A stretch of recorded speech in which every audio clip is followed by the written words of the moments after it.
Mark Steyn is an author, a columnist, and, by the way, an immigrant. We'll let him decide whether his homeland was any sort of hole. He joins us tonight. So, Mark, I mean, maybe I'm, misreading this.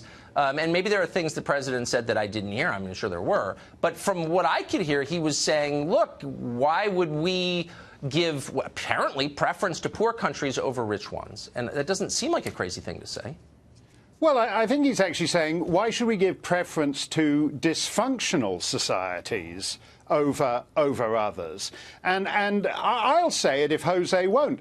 Until 50 years ago, every nation on earth, every Western nation particularly, thought it had the right to discriminate when it came to immigration among those countries and those people who would find it easier to assimilate and contribute to the country they were moving to. And if Jose thinks you don't like black people or brown people, let's keep it all black. I think it's I don't think I agree with the president. I wish he'd formulated it more elegantly, but Haiti is a bleep hole, or whatever you want to call it.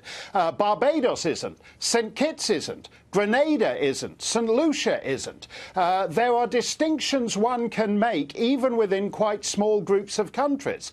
And as to Joan Walsh refusing to say whether she'd rather move to Haiti or Norway, let's not wait for Joan. Let's just look at the existing traffic.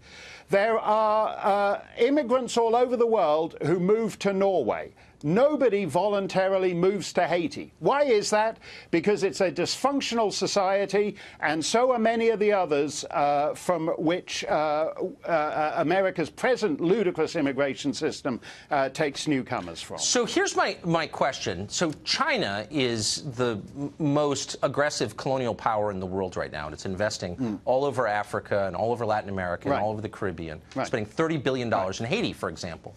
There's no pressure from Joan Walsh or the American left for the Chinese to absorb immigration from any of those regions at all. They're not denounced as racist for keeping their borders totally closed to everybody. Why is that, I wonder?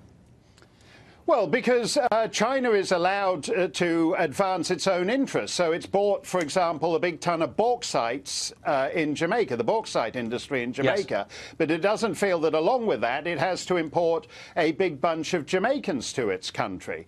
And that is when people get object to what President Trump says. But it actually makes far more sense than if you look at what Pat Leahy said, who just sent out this eunuch tweet in response, bleating, "That's not who we are." It's not enough, actually, just to say, "That's not who we are." And in fact, that's the response to every one of these so-called problems. That's not who we are. Well, they never actually say who we are.